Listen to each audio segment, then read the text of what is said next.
Hei, mä ajattelin esittää mun runon, mitä sai inspiraatiota miehestä, joka me tavattiin viime viikonloppuna. Ja tän runon nimi on Paulista Saul, Saul Paulista. Ylpeys nousee lihaan, pääsee kiinni vihaan, petaa petinsä, tekee sijaa, kun sille antaa tilaa.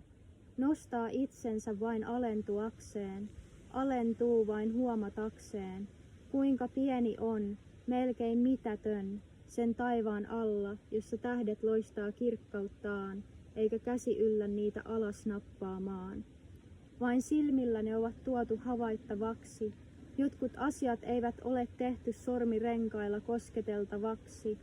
Nostamme pään ylös, jotta voimme katsoa, ja suuntaamme sen vain takaisin maahan välttääkseemme niskakipua. Jos tähdet loistaa vain ilman luojaa, olemme valtapelin orjia, pelkkinä nappuloina laudalla.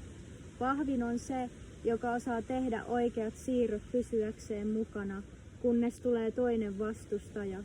Siinä syy vain pelata ilman todellista moraalista velvollisuutta.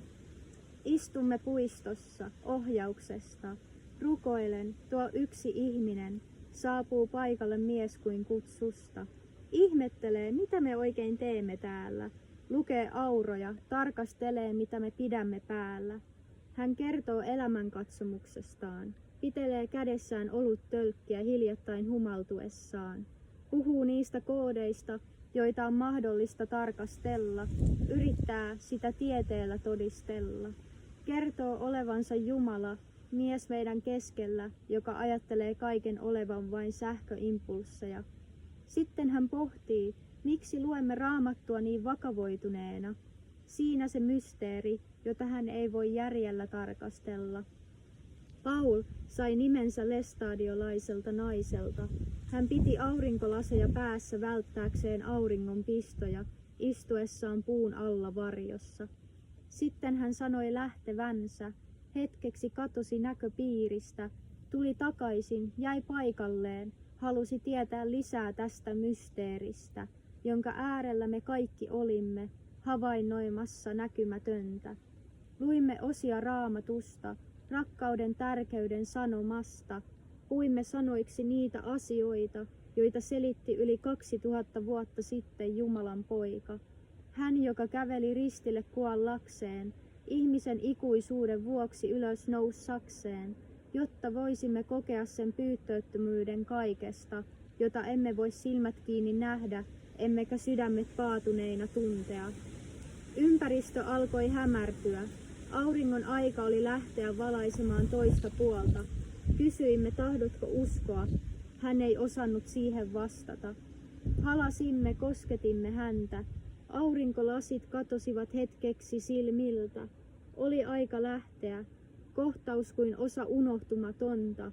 Välähdys. Saul, Saul, miksi vainoat minua? Sitä kokee melkein jatkuvaa amnesiaa. Päätä pistää, yrittää muistaa, mistä olen tullut. Tietääkö sitä kukaan? Jäänyt syyhyn, kohdun suuhun. Se on minut elämään sylkenyt.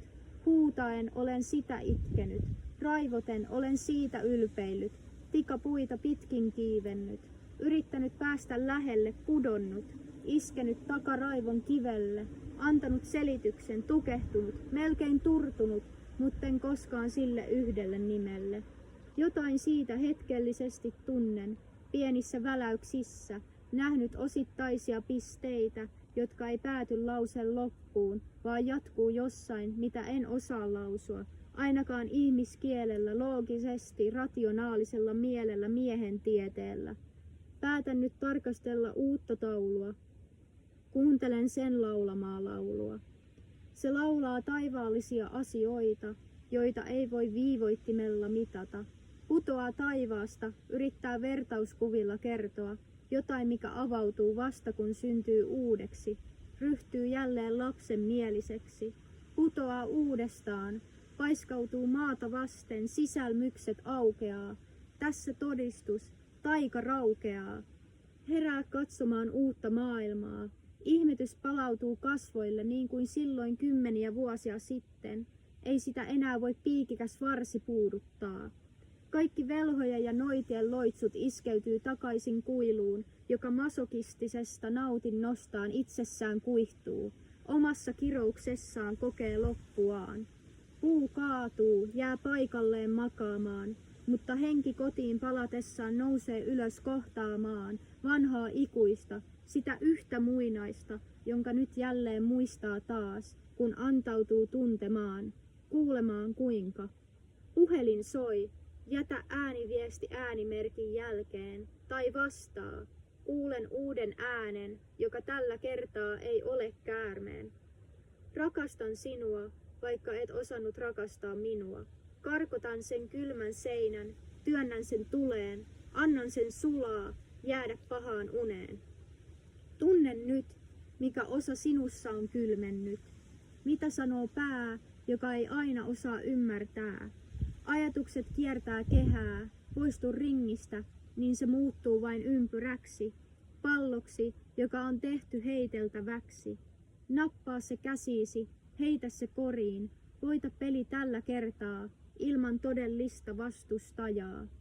Milloin muistat, että sinun puolella on hän, joka rakastaa ja puhaltaa sinuun voimaa, joka saa kätesi nousemaan, jalkasi aamulla liikkumaan, silmäsi avautumaan uudelle päivälle, auringon alla kirkastumaan.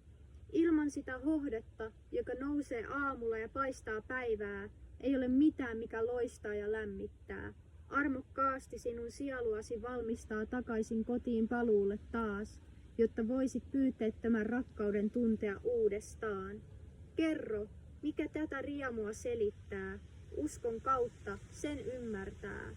Ei tarvitse olla muistoa pimeydestä, jos tietää olleensa syntynyt valon syleilystä. Se valo, joka antaa sinulle valinnan, päättää kesken se pahuuden tarina. Ota käteesi uusi omena, joka on tuotu sinulle elämän puusta, henken runsauden, iankaikkisen suusta. Aluksi oli sana, palaa siihen kohtaan, ja tällä sinä välttelet sitä, joka taistelee vastaan.